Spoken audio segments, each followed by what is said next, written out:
Welcome back to the Sip and Swish podcast. Here with your boys, Nick Reed, We're both Lucas boys. McLean. I was including myself there too. Also your boy, Jason Stoltz. This is our first off-season pod. I'm excited. There's, it's going to feel a little different, but it's exciting. Oh, yeah. It's my favorite time of the year. When there's no basketball games played. Spoken like a true fan, Luke. When I can just start making stuff up. It's my favorite part. All right, fair, yeah. Hypotheticals, trade machines, nonsense. Who do you like to party with the most? We'll get to that one. Cardi. But let's start off with, we haven't gotten the chance to discuss LeBron's hand, that whole theater, and Decision 3.0. So let's jump in on those two topics, all things LeBron. Lucas, you really have this look like you have a lot to say. It was like swaying back and forth. I'm right like, now. I'm Are you sipping literally too much? on the fence. He's been sipping all day? No, he has. But I don't really know what to make of the LeBron hand thing because there's probably part of it that maybe it's not a broken hand or maybe it's not as severe, but I feel like the story is true. Like, I think he actually punched a whiteboard. Like, I feel like that part's true. I think he actually hurt it. Like, it probably sucked taking shots or, like, pushing people off. And I think it probably really did affect him in those last 3 games. Yeah, he stopped like shooting in game 3. And then he started wearing, like a brace on it after game 4. It was like a soft cast that it kind of magically emerged, rising above the press conference table after, the sweep was complete. I think it's probably like a real injury. It's not significant enough to say if LeBron was healthy, the series would have gone any different. But I think that's just another thing that can be added to it at the end. Like a few years down the line, okay, LeBron did have a hurt shooting hand. So I know LeBron is a basketball god, and I've come to accept this. I've come to grips with this fact. But at the end of the day, he might be a basketball god, but he's still like a human. Right. And you can't do what he was doing with a broken hand. I'm just going to toss that out there. It might be, it could be a lot of things and agree. And again, I agree with your assessment. Yes, it was a real injury. I think that's evident, Right. Was it broken? In my opinion, almost impossible that it was. And then you have like the theatrics aspect of it, obviously like we just referred to with the soft cast brace thing coming out of nowhere. And also how, and other people have talked about this is certainly not breaking news, but how at the end or towards the end of game 4, he's fist bumping all his teammates left-handed. But then you go back through earlier, even in game 4, let alone games 3 and 2, closer to the original injury, and he's high-fiving right-handed. Right.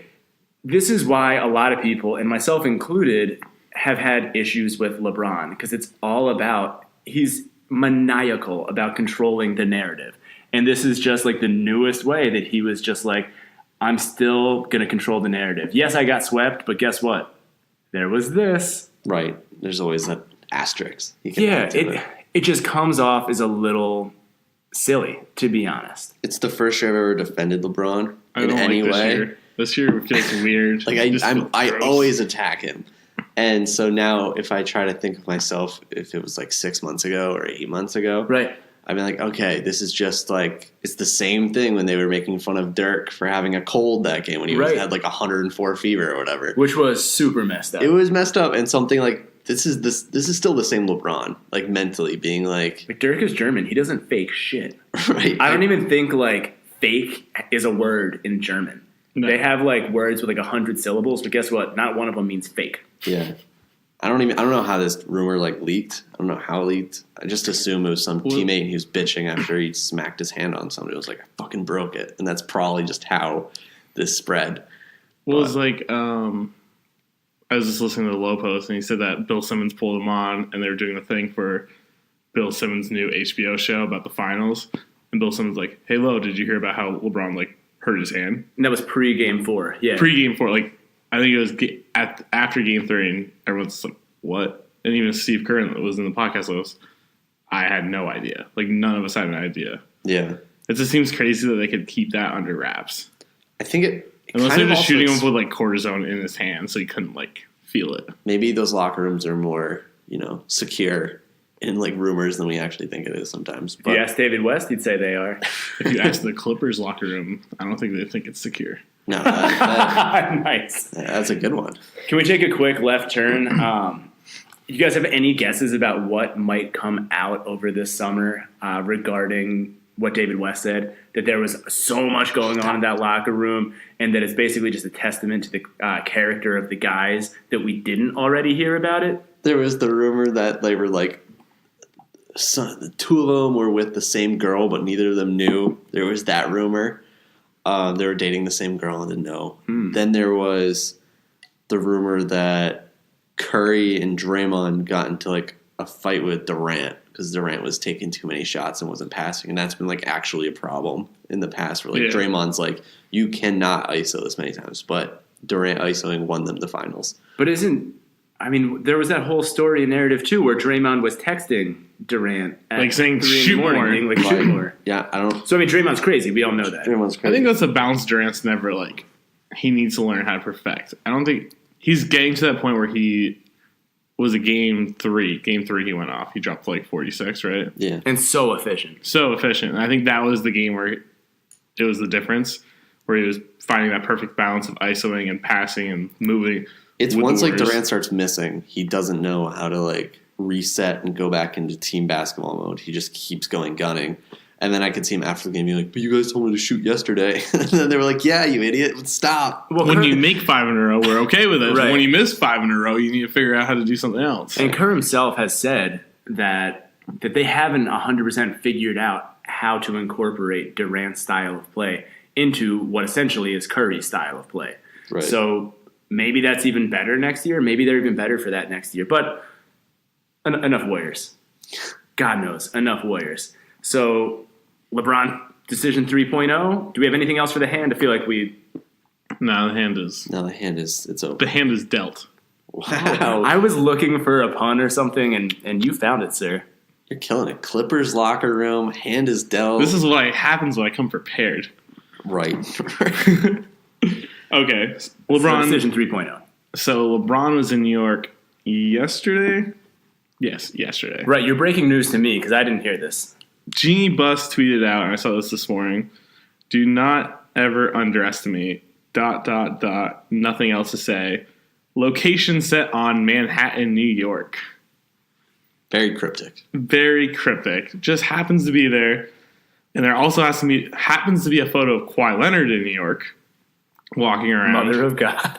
And then there's another tweet going, not making any claims, but make this of what you will. Spurs fans, but I was told Tim Duncan left on a flight to New York City from San Antonio. Pop is already in New York City. Who knows? And this was 2 days ago. So the Spurs were in New York. The Lakers were in New York. LeBron is in New York. I think we need to set the stage for this crazy 3.0 decision, which I'm actually the most excited for out of all those decisions. This is my favorite one. Out of all point O's. Out of point O's. 3.0 is your This favorite. one's my favorite. He only has 16 days to decide on this. So it's like, week and a half, 2 weeks. Well, based on the... Yeah, The Rockets. for the Rockets. I don't think to that's rule the gonna Rockets happen. out. But so what are the possible teams we look at? So it's Lakers, Lakers, San Antonio, Spurs, staying in Cleveland. Cleveland. I have Houston, and then I have the 76ers. I think those are the only 5 choices he has. There's a little momentum, but I think it's just like a fake narrative, honestly. But there's a little momentum about the Celtics. I don't. They'd have to give up a lot. I don't see it, and I heard think someone they would- bring it up recently that like Celtics fans, as well as former Celtics players, have not treated LeBron well. Yeah, but they would be like, could you imagine Bill Simmons' podcast would be like, LeBron James is the greatest player of all time now. He would like take that jump and he would not ever talk about Jordan ever again. I think that's too far of a. I don't think LeBron would go to Boston. I don't either. I don't think so. And I think Danny Ainge is so. I think his ego is big enough to be like, I built this without having to get, the second best player of all time. And like to get to Boston, you'd have to trade Kyrie. or Right. Hayward. And Kyrie has to go though. Kyrie and LeBron aren't going to work together. Yeah. Hell no. No, so Kyrie goes to Boston and LeBron's like, well, they want me more. So And I you mean, how funny would it be if Bron fucked Boston up for Kyrie too, though? If That'd Kyrie be- was like, stop it! You're following me everywhere I go. Cleveland drafts me, then you come back. Thanks. I go to Boston, and you come to Boston. I just don't want to play with you, LeBron. I really think it is like it's got to be the Lakers because they have money. The Spurs have this interesting. Do we want to go like team by team? Sure. Yeah. Yeah. Okay. Lead the way. So sir. I was thinking Cavs is the most likely destination. So we start off with Cavs. Wow. Okay. They have zero cap though. So what they're going to have to do is swap their short-term bad contracts for long-term bad contracts. Long-term bad contracts, but for average players. So I feel like that's the only way they can do that with like J.R. Smith. So I have for trades, I have George Hill for Nicholas Batum. George Hill is on 2 more years of $20 million, but the second one partially guaranteed, is only $3 million guaranteed. So they cut him. That's technically kind of like an expiring contract at that point.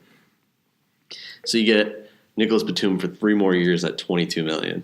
Well, that sucks for money. But Nicholas Batum he's at least a player. He's now a player that he had an 8-game span at the end of the season where he averaged 17, 8, and 8. He was such a good player in Portland too, where and he can switch from 1 to 4. Yeah, he can do all of it. So I think Nicholas Batum would be a great role player that LeBron didn't have. I think I had J.R. Smith in the 8th pick for Schroeder. I really like this because he's young, and if LeBron dipped out eventually, they still have a young 25-year-old point guard. Okay. That's 18 and 6. He's a Playmaker. My biggest one was trading Kevin Love though, because you trade Kevin Love for C.J. McCollum and then a bad contract. So like Myers Leonard is $10 million a year. So I think a squad of C.J. McCollum, Schroeder, Batum. If LeBron wanted to stay, this is so hypothetical. If LeBron wanted to stay, this is the only best scenario I can see because they can't shed cap to sign Paul George. They can't get Paul George. It's impossible. The rules don't work that way. So they have to figure out a way to use the assets they have to get better. Superstar for superstar. CJ McCollum for Kevin Love. Obviously an upgrade at this point in their careers.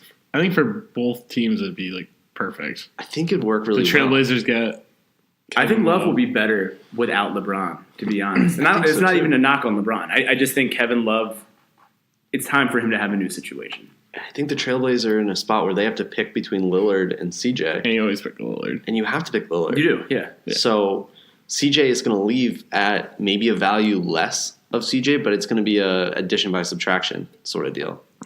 It's kind of like I always think of the Monta Ellis for Bogut scenario, which really was addition by subtraction. So they needed a center, and Bogut was only average, and Monta was much better than Bogut, but it helped them in the long term because Clay got to play and Curry got to develop. So that's the only scenario I see.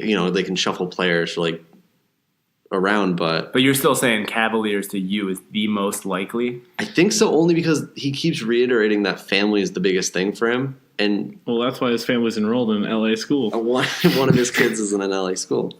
But that to me, I just think Cavs have to be most likely. Because I don't know what else they do. I don't know how to fix that team though. My quick take on this is that Dan Gilbert and LeBron enemies. I can't see LeBron signing. LeBron did what he needed to do to basically fix the fuck up that was Decision 1.0. Right. He did what he got needed them to the do. chip. He came back. He got them the chip. He hates Dan Gilbert so much. I just can't see someone that has all the money in the world, that has the rings, that brought the championship to his hometown. I can't see him choosing to work for that dude. Didn't Dan Gilbert just say that he could build another championship team without LeBron? I think it was almost that he doesn't want it to be today, but that he's looking forward to building a championship team without LeBron. Yeah, he's looking to the future like that. I know it's exciting to him.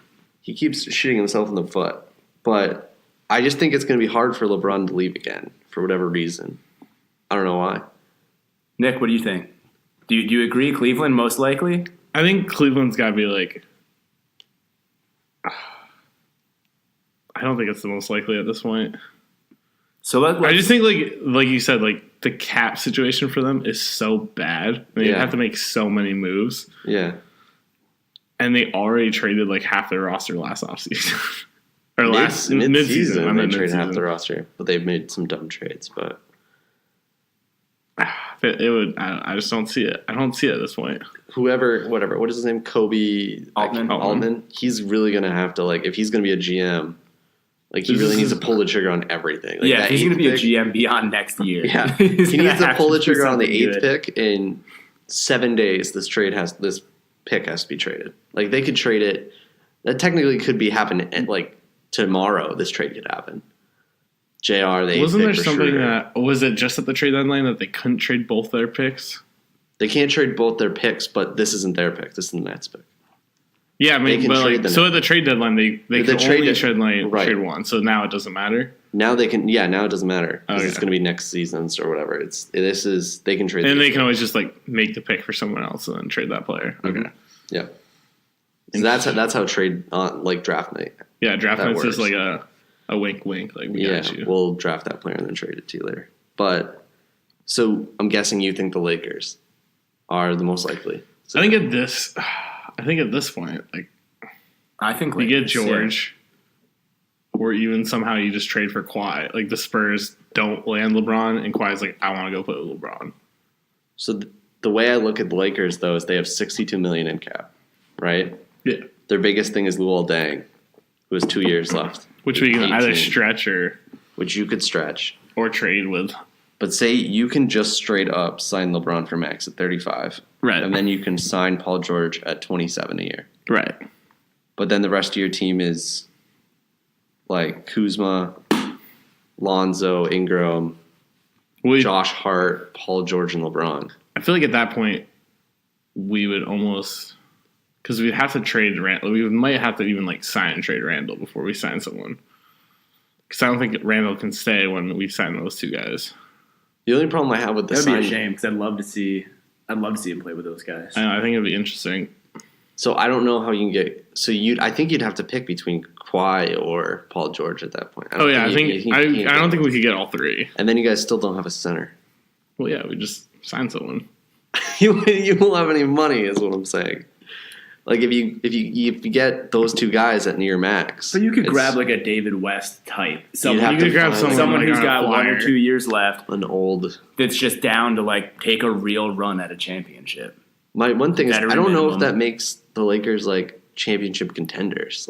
If they got all three of those dudes. Well, if you get Paul George and LeBron, but then you still don't have anybody around them. It's not like the Warriors who had a few competent people, or they had 4 all-stars. See, I think LeBron would intrigue enough players that same thing with the Warriors. They intrigue enough of these vet guys who are going to sign something for vet minimum, the lowest that they can go. And the Lakers aren't going to freak out about going over the cap.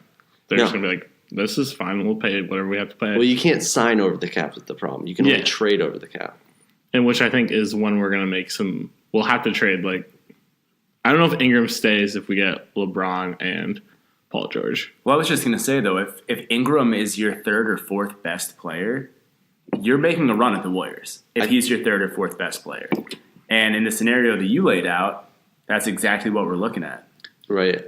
So yeah, I think they're a championship contender with the supplemental pieces. We may not win already in place the first year, but the next year, the problem is I could definitely see Houston running into that Lakers team, and then Houston being way more equipped to demolish because every other role player and asset they would have on that team.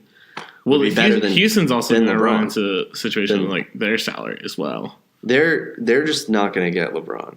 They're not going to get LeBron. I tried to figure. They're going to pay Capella more than they think they're going to have to pay him.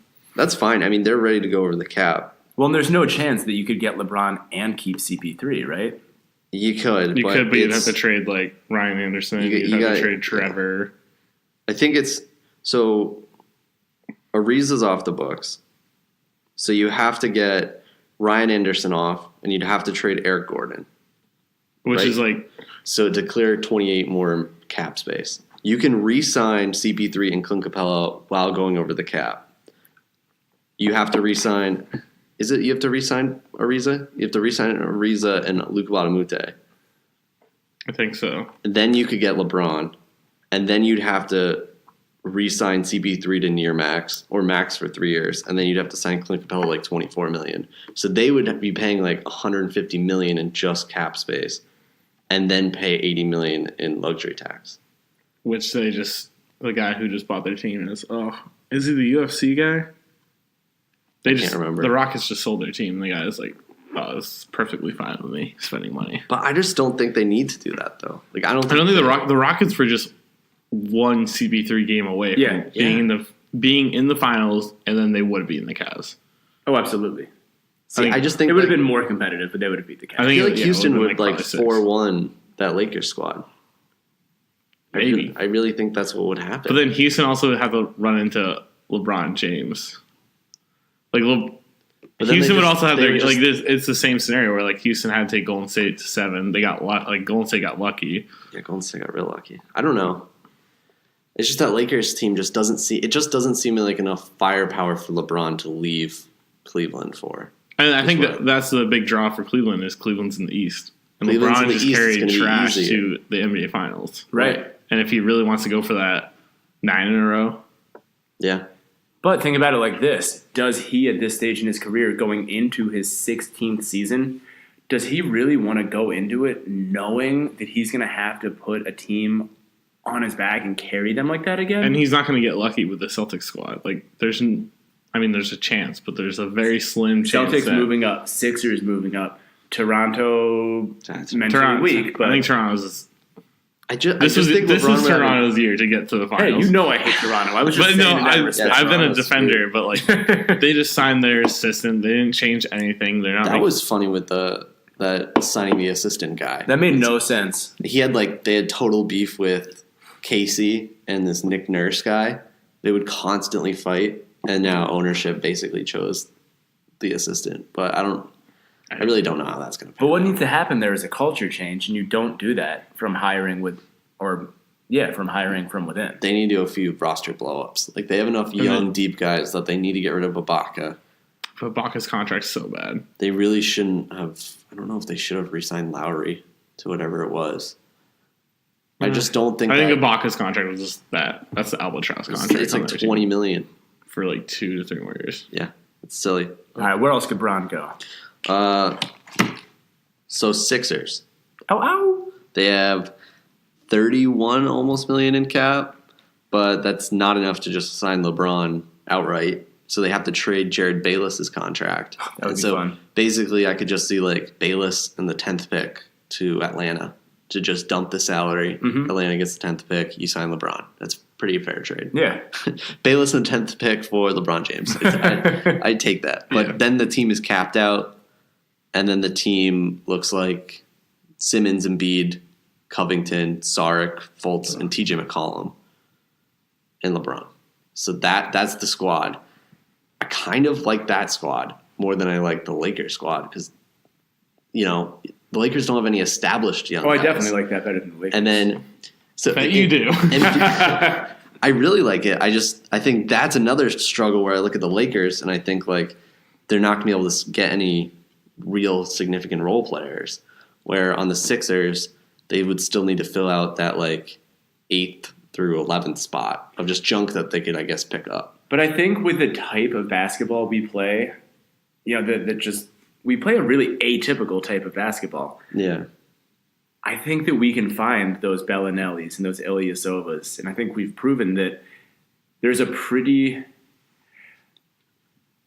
a model for those supplemental pieces that work with the Sixers, and I think we can find that year after year, as long as we're running the same style offense and we have the same core pieces in place. Right. And maybe you guys can just get the Bellinellis and Ilyasovas back on like vet mins, or you could find those guys. That'd be great. I just think the Sixers are a better team on paper for LeBron to go to than the Lakers. Go ahead. The other thing is a better thing for your franchise players. Is it a better thing for Simmons? Is it a better thing for Embiid? I don't know I think Embiid is fine. I think Simmons would be the harder one. I think LeBron would get into the room, LeBron would get the ball, and then Simmons would be lost playing off ball. Yeah, so it's like...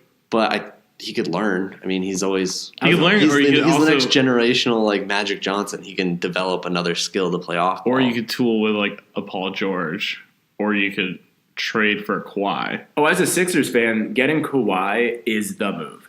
That is the move that makes us the best for next year. I think he improves us more than LeBron, or certainly more than Paul George. What's the fancy trade for Kawhi from the Sixers? It's like Saric, Fultz, 10th pick, I think. and I think that's the trade for Kawhi. Kawhi. It's plenty of enough on a I don't know year-long if it's Kawhi. plenty. That's the thing. I don't think Yeah, but there's if only one team that's setting the market for Kawhi's value, and that's the Spurs because they're like, no, he's not for sale. But the problem is, like, he is for sale because he's doing his. Oh, what did Bill say? And it was Bill told Jalen it, and Jalen was going to steal it. Oh, pre-agency. Pre-agency. It's his pre-agency. I love that. Yeah. It might We're be, but stealing I it. don't think it's like. I just think the Spurs have more of like a Celtics. Everything's locked in. We are so strong in all of our free agency offseason moves that any GM can't just call us and ask us for our best player for like scraps and like maybe prospects. Like that's not going to work for them because they can just be like they can just say no and then wait till next season and then they could just have dual free agency all over again, or they could just extend him now. And it's going to be really hard when they finally get that meeting down and Kawhi has to look at a piece of paper and say, no, I'm turning down $220 million because Right. wherever he goes, if he leaves, he's turning down. Well, that's their only chip. Like they have Right, until that's it. It's a huge chip. it is a huge chip. It's a humongous chip. It's a huge chip. And So many zeros on that chip. So many zeros, and I just don't think he says no to that.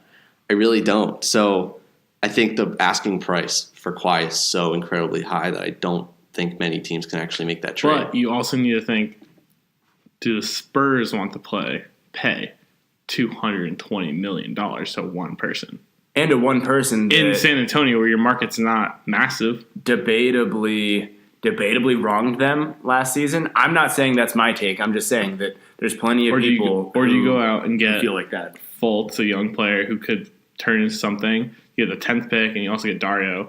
You get 3 players who can help you now. You already have LaMarcus.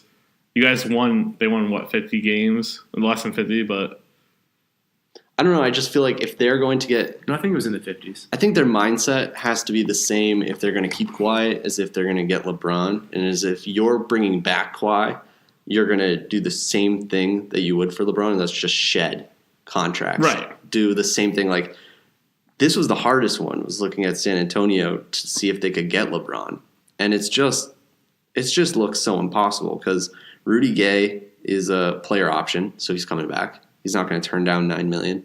Danny Green has a $10 million player option. There was the rumor that Danny Green didn't like playing with Pop anymore. He's kind of sick of Pop yelling at him. But I still don't think Danny Green's ever going to make $10 million anywhere else. no. So Danny Green's picking that up. And then they have Pau Gasol at $16 million, and Patty Mills is making $12 million. So you'd have to trade the two of them. They only have $600,000 in cap space. So you have to either tell Danny Green and Rudy Gay to opt in, then trade them. But all these things are selling. So you're selling future draft picks and future young players just to get cap space. Just to go for the run. Right. And I think you do that same strategy for Kawhi and LeBron or whatever. It's just An interesting thing that just popped in my head. If LeBron's in San Antonio, there's no state income tax. right. Meaning LeBron, he said he's not going to take less than the max, but he technically could and still get paid what he would get in LA or in Cleveland because they have those state income taxes. So you're saying like if He could like set in mind, I want to make 33 or 35 million a year, and in San Antonio, if you went to the Lakers and took 35, he's only getting you're like only making 28 or something. yeah. So then So he if goes he went to to Spurs and said I want to make 28, and then they build that contract that way. So then there's a couple million that they could like play around with. Right. it's Intriguing. possible. I don't know. I'm not LeBron. I don't know. I don't see it though. I mean, I honestly, it really feels to me like Cleveland or Lakers. I don't really see any of these other I possibilities. think the Lakers, and Bill says this all the time in his podcast, is just it's going to be about money. Yeah, but I hate that. Bill has been saying the same thing over But and it's over just- and over again. It's killing me inside. He's like, But it's the LeBron same thing James is with- going to move to LA to learn from Magic Johnson how to be a billionaire. LeBron can be a billionaire without learning from Magic Johnson. But it's the You know, same thing it's- that Durant is in when he's in Golden State. He has all these connections now to Silicon Valley. Like, I mean, I guess, but he's also not – he doesn't have to be in Cleveland. You know, if he signs with Cleveland, he can go in the offseason to LA. You know, he can be there 4 or 5 months out of the year. yeah, but if you're in LA, 8 months out of the year, you're doing all these other things. You're with all these. There's way more connections you can make in LA than in Cleveland. I guess it's possible. He did buy a home there, 2 homes in LA. 2 mansions in Brentwood, I believe it's called. He just sold his one in Miami. Finally. Yeah. It cost me a lot to get that home. Yeah, right. So I don't know. The Lakers are now looking really more enticing, but I just think if he goes to LA, it's only for the money and he doesn't care about winning. Like, that's what I think. I really don't think they win. Like, they'll be a top 3 team, but I think they're not better than the Warriors and they're not better than Houston. So what's the point? The only thing I would say is that the Sixers and even some of the other ones, I really just don't think he wants to carry that same load again. I really don't. And if he goes to LA, yeah, like he's going to have to do a lot to put them over the top, but he's not going to have to carry them like he carried this Cleveland. I also team. don't think Paul George is I think this season proved he's not a great second fiddle. He can't be the second best player on a But- championship team. The Russell Westbrook effect. Oladipo left the Thunder. It becomes amazing. I mean, Kevin Durant was already amazing, but he left the Thunder. Good things happen when you leave the Thunder. Sabonis. James Harden. It's that style of play. Ibaka left the Thunder. True. Ibaka was never as good Yeah, but Jeremy Lamb left the Thunder. Ibaka was like 45. when he signed with the Thunder originally. Mhm. So piggybacking off of something we were talking about tangentially, at least a few minutes ago, it came out the Celtics offered a trade for Kawhi. Was this mid-season? I think believe it was right trade before the deadline. trade deadline. Yeah. And the Celtics didn't accept it. They didn't even send a counter offer. Or excuse me, and the Spurs, Spurs. didn't accept it. And never made a counter offer. I mean, you guys want to do percentages? What percentage do you give for a Kawhi to leave? How do you want to look at this? See, I was so set earlier in the year that Kawhi, this is all made up. This is just media slowly gaining on me. Okay, he may not be happy. Jalen Rose says it's real. Yeah, but Trust Jalen. I always trust Jalen. WWJRD. Shout out Molly Karam. Like Lucas said, it's so hard to turn down $220 million. Right. No matter who you are, you've already won a chip. That'd be just so difficult for me. I think Ainge probably lowballed the Celtics hard. I think that's The what he did. Spurs, 'Cause yeah. That's what I meant. Yeah, we're all doing that on this topic. I don't know why. We're not even drunk. So- come on. I think he tried to pull a classic Ainge just to test the waters, see how it Yeah. felt. And instead of getting a counteroffer, they just hung up. And I think that was the smart They didn't move from the appreciate Spurs. the Danny swindle. Right. And my only thought process is what could have Danny have said? What do you think the offer was? I think it was probably Gordon, one of their picks. One-legged Gordon. yeah. The LA Kings pick too. See, my only thought was I think he really lowballed him. To get no response back, I think is Is it LA Kings? So it was the Sixers pick that you guys had, the Lakers pick that the Sixers had yeah. that you then traded for Fultz in a great fashion. I was having And- to visit that. It somehow is the Celtics get it. The Lakers pick it was 2 for 5, but then next year it's the Kings pick, but it's top 1 So protected. yeah. So it's, Oh, okay. It's one of those trades. Though. so I really think that There's 18 things behind it. I'm going to need a Venn diagram, some Honestly. string, and some thumbtacks. Yeah. Let's go. I think the Celtics probably offered Jaylen Brown and the Celtics pick this year, which is 24th or something. And I think it was just I think so insulting that they hung up. And I think that the Spurs are still valuing Kawhi at, a top 5 player in the league. the finals MVP, 2-time defensive player of the year, championship guy that he is. So I think that's where the line was, and I think the Spurs got a phone call expecting like Tatum, the Kings pick, that Ojale guy, and they would have been like, "Oh, we'd be really happy if you offered Brown too." That's what you got to throw in Jalen. It's I really okay. think it was something like that, or actually to make the cap work, it was probably something like, "Okay, we'll take Tatum and Gordon Hayward and the Kings pick." I really think that's what they are expecting. I think that's No. how both people came to the table, and I think the Spurs were pissed, and Danny Ainge is like, fine. The thing is, Kawhi Leonard has shown how much he doesn't either has shown it or has kind of displayed it this season that he doesn't really want to be there.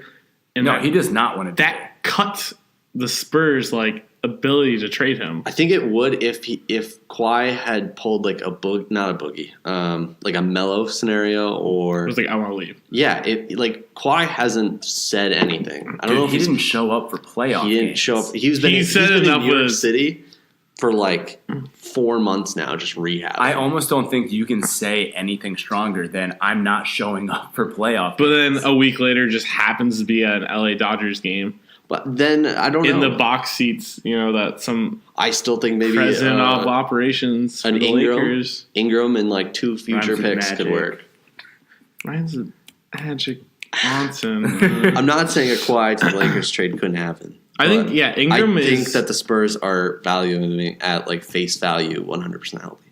And that's why I think all these trades are going to be really funky, and there might be something that feels like an overpay, but to the Spurs, they're like, this is equal value for what we have. And they're not like in any rush because they don't even have to sign him this year. They could wait a whole year. Right.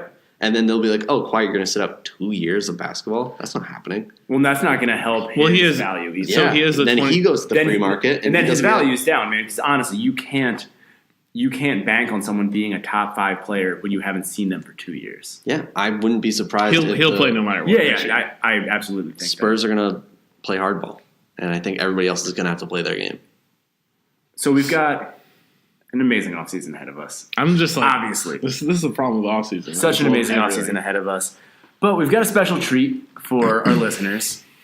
We're jumping real far ahead, just almost to a silly point. But whatever. It was fun for us, and I think you're going to enjoy listening. So next up, we're going to talk about who we think will be the top 10 NBA players for the 2018-2019 season. So projecting, looking ahead, when all is said and done at this time next year, who are we going to say the top 10 players in the league are? Lucas, Nick, you made lists. I'm going to critique. I might even say who the winner is. Should we go from 10 to 1 or 1 to 10? I think 10 to 1, and I was thinking like I'd say my 10, and then you'd say your 10. Okay. And then we debate our 10s like that. Love it. Okay. All right. You want to go first? I had Damian Lillard. Damian Lillard. Yeah. Scoundrel. I think he's going to be so pissed off about this offseason or this playoffs that he's going to go ham in the offseason. And he's going to drop 30 again. Like eat a lot of ham, put on some weight. Yeah. No, he's going to do the opposite. He's going to lose. He could be pissed that like the fans want to trade him. They don't want him anymore. And he might trade his buddy. Yeah. I think they might trade CJ. I really think they will somewhere. They're going to choose him. They're going to choose Lillard over CJ. Yeah. He's going to have a grudge. I could see that. I think that'd be fun. I don't know. My worry last season was Lillard was like slumping. He slumped he went through like 1 month bad, another month good. He still ended the year like scoring like 27 a game. No, so. Yeah. His playoffs were terrible though. I think that was just the wrong team. The wrong team to play. Yeah. Drew Holiday shut him down. I have Embiid at 10. I like this pick. Because I just think it's going to be fun watching him cruise through the East. Because I think I want to say he'll play like 80% of the season. The thing is, gotta hope. I really gotta hope. The thing is with Embiid is, and they did it this year where he never practiced, so he never got into full shape. Right. He was never in shape, and then not blaming Brett Brown, but kind of blaming. But kind of blaming him is the fact that they could not figure out his minutes. Like he gets to the fourth quarter, and he's just like, he's dead. He's dead, and hey, the last 12 minutes of the game is the most important 12 minutes. Like, don't play in the second quarter. I don't care. play him 4 minutes in the second quarter, play him 4 minutes in the third quarter, and then play him 8 in the fourth. Like, you got to figure something out that this guy can close the game for you. For the most part, because then there was some series like against the Celtics where Horford really put it to him in the playoffs. Horford's just been good for ever, but he just was dying in Atlanta. So I like the Embiid take in the sense that You're a Sixers fan? I'm a Sixers fan. No, I'm pretty hard on Embiid, to be honest. I mean, I think you guys know that. Yeah. So I think he's guaranteed to be top 5 in defense. Just, take any position. He'll just be a top 5 defensive player in the entire league. Guaranteed. There's a great chance he'll be top 3. Mm-hmm. So, I mean, I think that combined with a less strong than I think people, or weaker than most people realize, offensive skill set. I don't love him on offense still. I still don't think he knows how to really, really play basketball yet. His post stuff is so iffy. It was just so cringeworthy in that Boston series when he'd post up anybody in there. I think I watched more Sixers games in the playoffs than I did like most of the year, besides the one game we went to, but we were still like in awe and, had quite a few adult beverages that the game blurred together. But there was times, it was the last play, I was like, why are we giving Joel Embiid the ball? Yeah. Right. Give it to JJ. Even, where's Marco Bellinelli? I said that a lot in that playoffs. Like, where's Bellinelli right now? He's not on the floor. Right. Yeah. And that's not the best thing to have. So, I mean, I feel like at 10, it makes sense to me. He's fringe. He's fringe top 10. Damian Lillard, I don't know. I mean, for instance, is Tatum on your list? No. Do you really think next year Damian Lillard's going to be more valuable than Jason Tatum? Yeah, because Gordon Hayward's coming back. That's a fair point. It's a fair point. I think Kyrie's coming back. Kyrie's coming back too. Kyrie's back. 60 games is 60 games. Right. I'm done with people pretending like that wasn't a majority of the season. 60 games? Yeah. Because everyone's like, oh, Kyrie only played 60. Right. Well, I mean, he could have played 22 more. He could have, but LeBron just played 82 for the first time but ever. Kyrie's been injured for like a majority of his career. He's always injured. Yeah.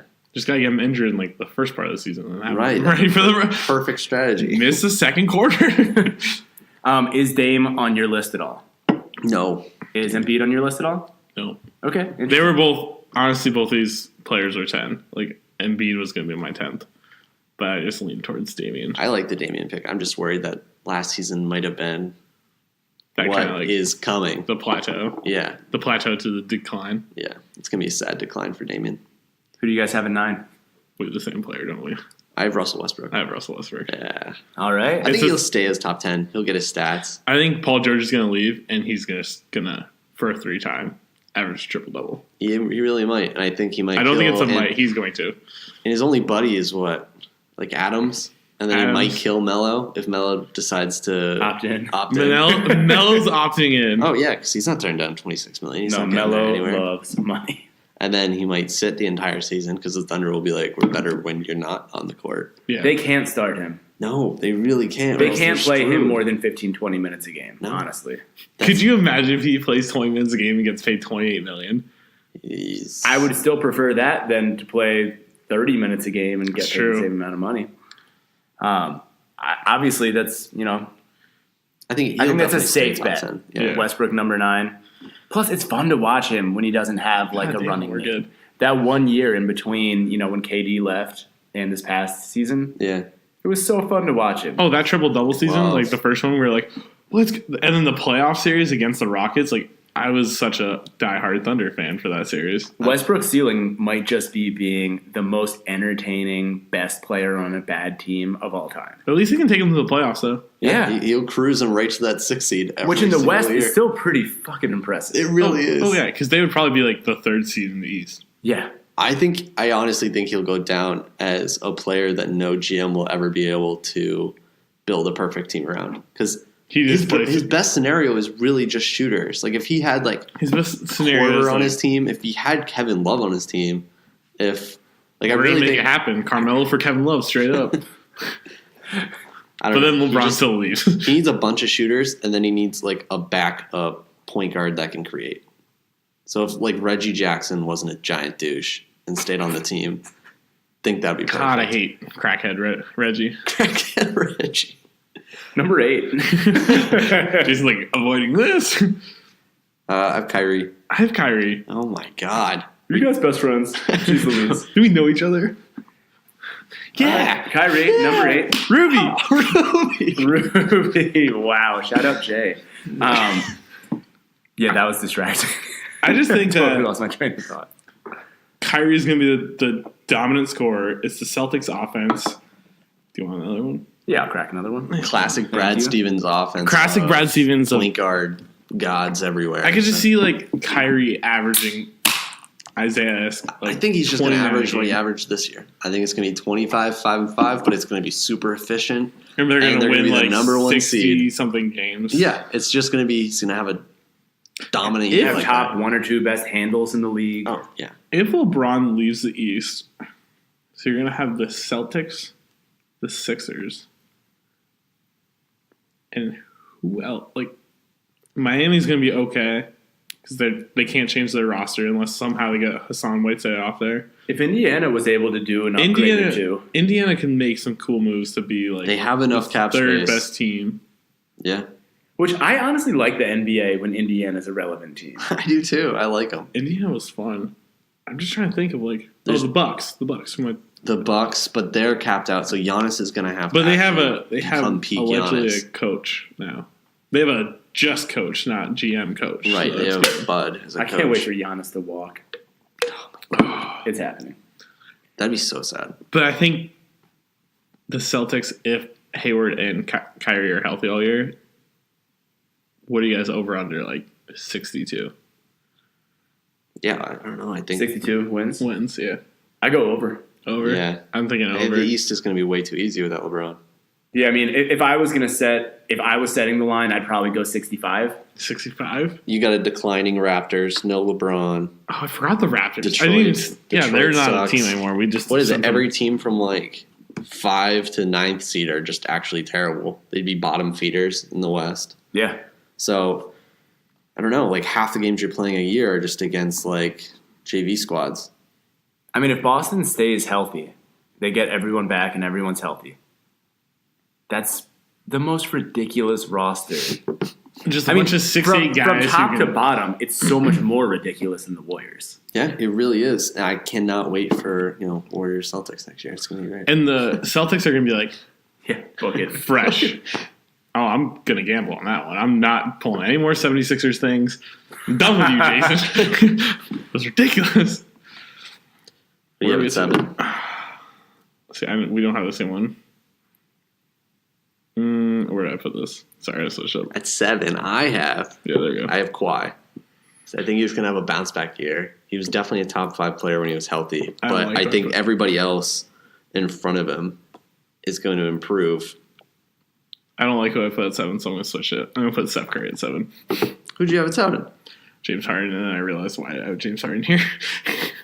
Yeah, that's. I honestly think I wrote his, I know you're not a Harden fan, but that's. I wrote his name down, I think, to like switch up my list, and then I forgot to do it because I was like at breakfast making this. And From MVP to 7th best player in the league. Yeah, that's just not going to happen. Yeah, I think Steph's just going to have like not a digressing year, but I think they're going to put more of the load still on Kevin Durant. I think so too. I think And they're going to rest him. Curry's monster peak is over, right? So he's on Yeah. the other side of the mountain, but it's still higher than anybody else's peak in the league, basically, like point guard wise. And I feel like you can pretty much bank on he's going to miss anywhere from 6 to 20 games. yeah, I think that's I fair. put it closer to like 20. Yeah. Something like that. He's going to miss a ton of games, still going to be super efficient. And you might see like 5 or 6, I think, like Curry trademark games where he drops like 8 threes or something. Sure, yeah. But then like he'll have nights where he shoots like 2 for 9. Yeah, like a classic shooter. Kawhi's hard to put on this list anywhere specifically because obviously he's a top 10 player. Whether he's going to play, Right. where he's Where going he's to going to play. play. So, I mean, I have no problem with him at, where do you have him, 7? Seven. Yeah. But if he's fully healthy and he's in the right situation, it's hard to imagine he's not top 5. Yeah. But yeah, that's just a tough one right now. 6. 6, I have Curry. I have Giannis. Giannis. That's nice. Nice. I think it will really depend. Like we said, this roster is not pretty yet, and Budenholzer is really going to have to put some work in. I don't know. We've always said it's the coach for the Bucks, and it's also like it is also the rosters put together like hot garbage. Right. But So Giannis, it's pretty much the whole organization, less the players. yeah, I think it's what he's got around him. Whether we haven't even talked about what they do with Jabari. Yeah, I don't know. Like, is Jabari going to go somewhere? Is he going to stay? Is he going to play in China in 2 years? Probably. He had those couple of games in the playoffs where it's like, okay, this is what he could be. Do we just start implementing him in there? I remember those. There were those like 10-minute spans where the Bucks can't create a shot, and it was like Give it to Jabari. the end of the third quarter, and the Bucks only had like 60 points, and we were like, okay, someone needs to actually put up a bucket, and not turn the ball over. And Jabari was the only one that maybe it wasn't efficient, but at least he can create separation and put a ball near the hoop. But the Bucks need that kind of guy, and they can't always have Chris Middleton on the floor, even though he was probably their Damn best good, player. man. He was so good. He was so dirty. Yeah, I have Curry for the same reasons that we talked about at 7. Was just I think he's the other side of it. He was a top 5 player last year. I think I'd probably if you had like what was the best player in the world, I'd say last year was like LeBron, Durant, I Curry. mean, like just this past season. Yeah, Those 3 in a row. Okay. Yeah. So I think he probably drops a few spots. No, because- you would have had him at 3 Curry last year? probably yeah. Yeah. over last year. Anthony Davis. Probably. Last year, yeah. Yeah. Okay, like His if you're shooting talking about splits were insane. It was last absurd. year. Wait, No, going into last year. No, I mean like this season. 2017, 2018, the one that just finished. Right, we just No, that's finished. absurd. Anthony Anthony Davis's Davis is defense. Anthony Davis is 3. Yeah, come on, No, come on, Lucas. Curry's shooting was. I thought you were really talking dumb. about like going into No, last I year. meant like Lucas this just year. fucking messed up his credibility with all of our listeners. God damn it, we're gonna have to edit that part. Curry was absurd. So what do you have at 5? I have Harden. I have Harden too. Yeah, I think he's top 5. I had to switch Curry and Harden because I realized I made a mistake. I think there's going to be like I don't know what the phrase is. I forget, but it's like Not like people a- are just tired of seeing Harden. Whoa, you're tired of flopping? I mean, It's like tactically drawing fouls. I think it's like people are sick of having LeBron win MVPs, and he could have won it every year. I think people are going to be sick of seeing Harden doing this same thing for like the 3rd or 4th straight year. Yeah. So they're going to be like, oh my God, this other guy, who may not be named because of spoilers yet, is doing so much better. And we don't see his name a lot. And I think that's why people will be like, no, Harden isn't and he's definitely not going to do what he did this season. Like, that's impossible. There's no way he can replicate this again. He's pretty young.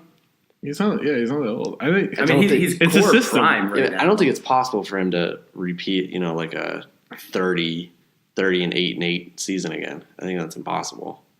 I really don't think it's. I don't. So think what it's is he possible. like? Maybe he drops down to like 29.7. No, he'll probably drop to like 27. But I think 38 and 8 just seems like a hard thing to do again because It really this depends is the on second season in a row where he was like, I'm getting MVP no matter what. I don't think he's going to go into next season and say, I'm going to play every single game. Doesn't matter what happens to my body. I'm doing it. Right, and He's not doing I that think again. that's the key point is that They're not gonna. I think not he's gonna going to ride want, him. and the organization is going to want him to be fresher at the end of the season. Yeah, because he was Right. dead in those last playoff games. 2nd year in a row. Yeah, he's just dead. So they're going to rest him like 10 games. They're going to purposely rest him, and that's going to drop him. He's certainly top 5. I agree with both of you there. His defense is weak. He's a strong dude, and he doesn't get a lot of credit for that. So he's actually he's big pretty boy. good defending in the post. He can match up against some big players, but his defense isn't great. It's just a ton of No. effort. He just doesn't. He doesn't care. He just needs it for offense. Exactly. Number 4. I'd be honest. Wow, I just think he's ready to make a jump. that's so bold. East is going I to don't be weak. think- He's going to post up so many numbers. It's going to look stupid. I don't think that's crazy. Like I think Giannis starting off the season, what was he like 30, 10, and 5? Yeah, for like a week. It I don't was even remember what he No, finished. it was probably like 3 weeks. it He was was like way too early. 15, MVP 20 for me. games. Yeah, he was like in the talk. And I think just someone giving him confidence and telling him more than just like Jason Kidd just being like, yeah, man, play. Like You're use just the a really ball. big point guard. Like in that Celtics series, when I saw Giannis, he would drive when he would actually drive in, He'd kind of post up, and he'd do that little fadeaway. Post fadeaway, he'd drive in, push off. It was perfect. Like, it was money every time. And then there's games where he's not doing it because he's just fatigued.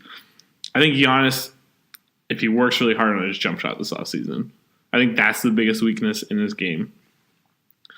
I had Kawhi Leonard, number 4. Okay. That just seemed like too big of a jump for me. Like, it just seems like I'd be expecting way too much out of Kawhi instantly. I think he can come back and be a top 10 player.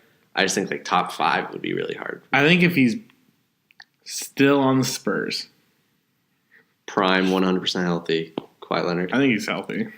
I think this is just all for the He will be healthy. He's healthy. There's no way he cannot. Like, it's been a year. And I think his skill set and what he does best on the court is going to allow him to get back to where he was faster. You know what I mean? It's not – he wasn't like a long-range specialist, which there's a lot of touch in that. You know what I mean? Maybe you can't step on the court and hit a fucking 35-foot bomb day one. You know what I mean? But what you can do is you can lock a player down. You can still, as long as he's healthy, he can be the same defender he always was. Right. He can still, hit that mid-range jump shot real sweet. I don't know. I like him at 4 as long as he's healthy. Yeah. More than I like Giannis, to be honest, at 4. Giannis, to be honest. Giannis, to be honest. You. All right, number 3. Who do you have? Kevin Durant. Kevin Durant at 3. I mean, he's definitely a top 3 player. Yeah. All right, let's say number 2 as well, real quick, right now, because I feel like it's just going to be it's flip-flop. So I have Anthony Davis at 3 and Durant at 2. I have Anthony Davis at 2. When I was doing this in my head, I literally was going to have them as just like the shared 2, and then the next person was going to be 4. Yeah, it really is that for me. I think Anthony Davis on both ends of the floor, and I think he's getting to that point where which is weird to say, that he's hitting his prime. Right. After this year. He is, yeah. It's so exciting. If Boogie won't be back, they rock this year with like the same kind of core lineup of Rondo, Drew. Were they playing more at the 3? Because they weren't playing Hill. They were playing more, Miritek, and Anthony Davis, and they rock that throughout the year. His numbers are going to be so stupid. Like, he's going to be the MVP. If they don't bring back Boogie, there's no way he doesn't average over 30 points a game. He's going to be the MVP. He averaged 28 and 11 with 3 blocks with Boogie. Without Boogie, going into, he's only 25. So, by the way, he's turning 25. So, or he just turned 25. His unibrow is 15. God, that unibrow. It's going to be absurd. The only reason I have Durant over him is because if Durant even posts the same season he had this year, and the team again wins 63 plus wins or whatever, and he's just super efficient, just same dominant. I don't think you can bring a guy over him unless Durant regresses slightly, because you have to be Anthony Davis has to steal his crown, sort of thing, as the second best player. Durant can't just fall. Right. I know what you mean, but I do think when you look at it from not like an MVP voting perspective, but you look at it from what you're bringing to the game on both sides of the floor, because that really gets left out in MVP discussion. Anthony Davis really is a far superior defender. I guess I was looking at this whole thing from how would I vote MVP? I definitely was. Yeah. I'm just gonna. That's all I got for it is I'm gonna take a wild guess here at number 1. I'm just gonna say LeBron James. Yeah, it was a hot take for me. 16th year in the league, still the number 1 player. Posted his arguably best season of his career. Yeah, you're a buffoon if you don't have him at number 1. I think a real regression would have to happen, very dramatic. And when casual people watch basketball, they're like, "Wow, LeBron just is not LeBron anymore." Yeah, it would have to be that start. It would have. I don't think that ever happens. I just don't. He's not going to play 82 games again. He'll play 67. Yeah. So for him to be dethroned number 1, he would have to really fall apart. Really. Yeah. All right, we got to start wrapping this up because Lucas has to go to work. Yes. But holy crap, you do. Can we still do the really fun topic that I was hoping to do? Oh yeah. Maybe just short answer it. All right. So we had talked about this. It's off season. We're gonna have some lighthearted discussions throughout these off-season pods. So if you guys were going to go out for one night drinking, partying, whatever, with a current or former NBA player, who would it be? I think there's literally only one person in the entire league you would want to go out with. It's J.R. freaking Smith. Come on. Nice. There's Okay. no better person to go clubbing with because I just feel like you go out with JR, you're going to end up, you'd be in Cleveland and you go out with JR and somehow you'd end up at a Malibu nightclub an hour and a half later. And you'd wake up, but it wouldn't be an hour and a half later. It'd be like 3 days later. Yeah. You just went on the ultimate bender and all of a sudden you woke up and you're like, oh my God. I went out on Friday. It's now Wednesday. It's like the 4 days late for work. It's like the Hangover all over again. You got a tattoo on the side of your face. Yeah, I got like no a idea tiger how claw right here. I'm like, what's going on with my life? Yeah, going out with JR would be wild, to say the least. First of all, I'd never have a shirt on because like you have to go with the rest of his group, and they don't wear shirts. they don't wear shirts. No, blunts, no shirts. I think I had like a top three. Okay. I had JR, I had Jalen Rose, and Love I it. had Jordan. I think Jordan would be just absurd because that's just like I yeah. feel like he would hang out with the most insane people in the world that you would have no idea even existed or thought he had a connection with. I would have a panic attack hanging out with Michael Jordan. One, because I'm so obsessed with Michael Jordan that I would just be like, Michael. But also because like he would talk me into playing like cards with him and his friends because I'm at his whatever. Oh, like, I would lose a at that lot point. of money with Michael Jordan. And he would just start like shit talking me, Right. and I would crumble like such a little girl.